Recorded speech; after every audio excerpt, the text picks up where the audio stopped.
Neurofisiología central de la visión. Una vez que los potenciales de acción salen de las células ganglionares, viajan a través de los nervios ópticos hacia el sistema nervioso central para su procesamiento posterior. Los nervios ópticos penetran en el encéfalo en el quiasma óptico.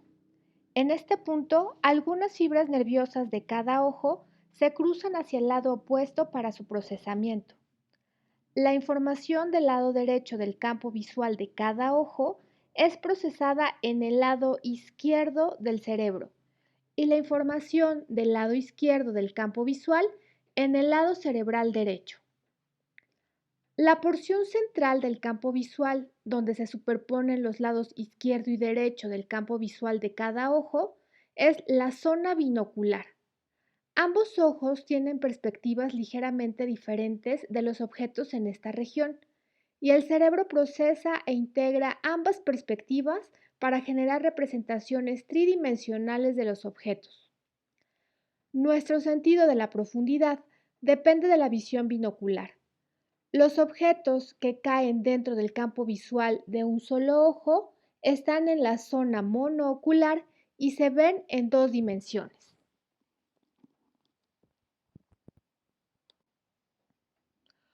Una vez que los axones abandonan el quiasma óptico, algunas fibras se dirigen hacia el mesencéfalo, donde participan en el control de los movimientos oculares o se coordinan con la información somatosensitiva y auditiva para el equilibrio y los movimientos. Sin embargo, la mayoría de los axones envían la información hacia el cuerpo geniculado lateral del tálamo, donde las fibras ópticas hacen sinapsis con neuronas que conducen a la corteza visual en el lóbulo occipital.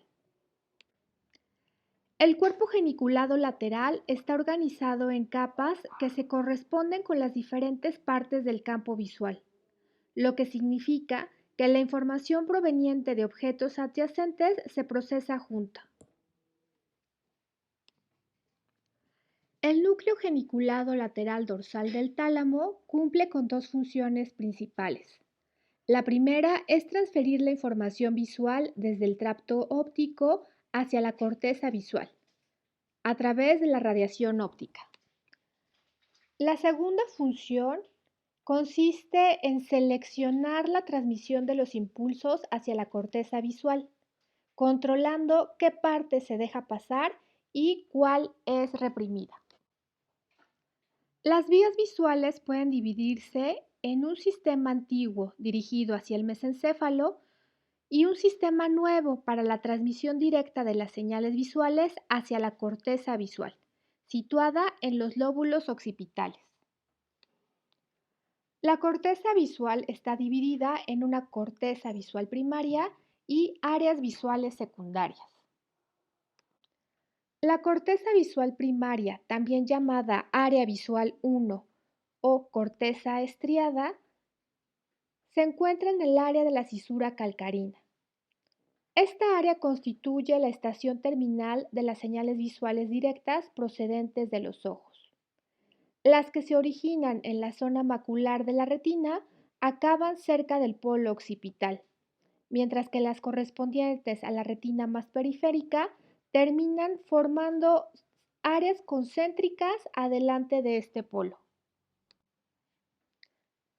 Las áreas visuales secundarias, también llamadas áreas visuales de asociación, ocupan zonas laterales, anteriores, superiores e inferiores a la corteza visual primaria.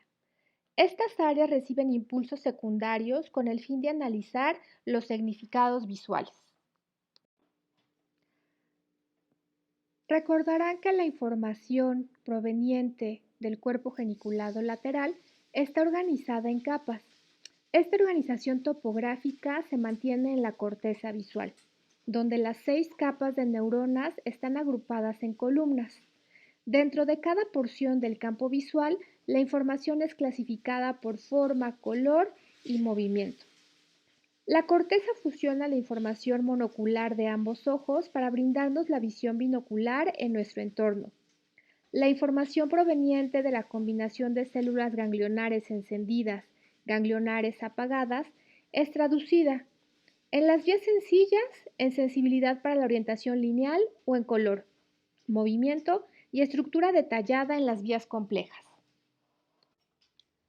El campo visual es la zona de visión observada por un ojo en un instante dado. Como puede observarse en la imagen, las fibras de la mitad interna de cada retina se cruzan en el quiasma, mientras que las fibras de la mitad externa no se cruzan.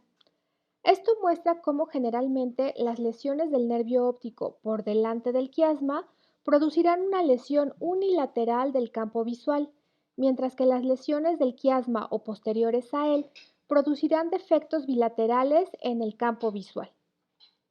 Los diversos campos de la visión se denominan de acuerdo con su proximidad a la nariz o a la región temporal. La pérdida de la visión en la mitad del campo visual de un ojo se llama hemianopsia. La pérdida de la visión en las mitades correspondientes de ambos campos visuales se denomina hemianopsia homónima y se designa más precisamente según sea derecha o izquierda. Si la lesión se encuentra en las radiaciones ópticas después de que éstas se han repartido en una zona anatómica de regular tamaño, pueden producirse defectos homónimos parciales, denominados cuadrantopsias. Existen defectos dentro del campo de la visión denominados escotomas. Estos pueden ser considerados como positivos cuando el paciente los ve como manchas oscuras. Los escotomas positivos son debidos a cambios en los medios o en la retina. Los escotomas móviles resultan de opacidades que flotan en el vítreo. Los escotomas negativos existen como defectos en el campo visual y cuando están situados lejos del punto de fijación pueden existir sin saberlo el paciente.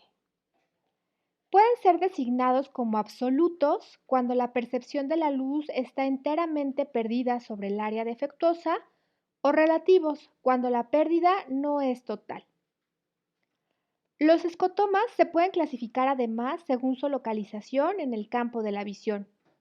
Un escotoma central afecta el punto de fijación y lesiona seriamente la agudeza visual central. Los escotomas paracentrales están situados adyacentes al punto de fijación. Los escotomas secos centrales alteran el punto de fijación y se extienden dentro de la mancha ciega normal. Y los escotomas en anillo o anulares circundan en el punto de fijación. Los escotomas centellantes son experiencias subjetivas en las cuales luces brillantes sin color o de color se observan en el campo visual. Se han descrito efectos de las lesiones de la vía óptica sobre los campos visuales. Un ejemplo lo constituyen las lesiones prequiasmáticas, las cuales pueden manifestarse ya sea por escotomas o bien por contracción periférica de los campos visuales. Las lesiones tóxicas o inflamatorias, como la neuritis óptica, producen una pérdida de la agudeza visual característica como resultado de un escotoma central. También puede observarse en caso de astrocitomas o meningiomas en el caso de adultos. Un defecto limitado al campo visual de un solo ojo es producido por una lesión prequiasmática. Las inflamaciones o tumores intraorbitarios, así como las lesiones intracraneales que lesionan los nervios ópticos, pueden producir ya sea escotomas o defectos periféricos en el campo de la visión. Las lesiones producidas por esclerosis en placas o por sífilis pueden simular también tales defectos. Un tercer ventrículo dilatado puede ser la causa de una compresión del nervio óptico contra la arteria cerebral anterior o bien contra el borde del conducto óptico. Si el trastorno afecta al quiasma óptico, impide el cruce de los impulsos que proceden de la mitad nasal de cada retina y van dirigidos hacia el tracto óptico del lado opuesto. La hemianopsia bitemporal es el defecto característico en los campos visuales que se presenta en las lesiones quiasmáticas. Los tumores de la glándula hipoficiaria, los craneofaringiomas y los meningiomas son las lesiones que afectan el quiasma con mayor frecuencia. Los aneurismas, la dilatación del tercer ventrículo, Los traumatismos, gliomas, meningiomas y lesiones inflamatorias afectan dicha estructura con menor frecuencia. Finalmente se encuentran las lesiones retroquiasmáticas. Las neoplasias, con su tendencia a desplazar las estructuras vecinas, interrumpen las fibras de las vías visuales por presión directa o al interferir con su aporte sanguíneo nutritivo. Como los tumores inicialmente no suelen interrumpir todas las fibras, la hemianopsia resultante es frecuentemente incompleta.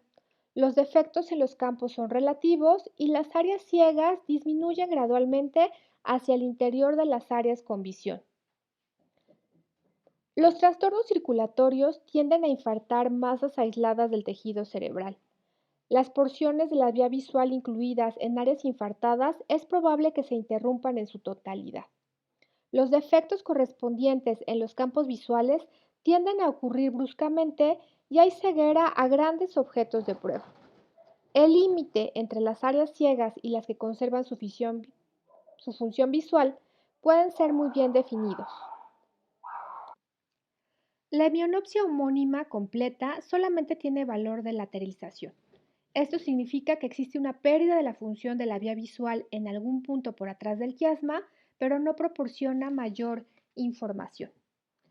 La hemianopsia homónima bilateral es un hallazgo poco frecuente. Puede deberse a un tumor que tiene su origen en la hoz, entre los lóbulos occipitales o a traumatismos o infarto en ambos lóbulos occipitales y en cada una de las dos vías ópticas. Lo último puede presentarse como resultado de obstrucción de la arteria basilar cerca del punto de bifurcación en las dos arterias cerebrales posteriores. Las lesiones del tracto óptico producen defectos semianópsicos que son característicamente incongruentes. Esto resulta así porque las fibras de partes correspondientes de las retinas, a medida que corren por los tractos ópticos, tienen una disposición menos ordenada que la que presentan en las radiaciones. Podemos concluir que el examen de los campos visuales forma una parte importante en los exámenes oftalmológico y neurológico. La normalidad del campo visual depende de la integridad de las vías visuales desde la retina, a través de los nervios ópticos, quiasma, cintilla y radiaciones, hasta la corteza visual de los lóbulos occipitales. Debido a que las lesiones que interrumpen las vías visuales en diversas partes producen defectos específicos en los campos visuales, es entonces posible determinar el sitio de la lesión por el tipo de defecto en el campo visual. Muchas gracias por su atención.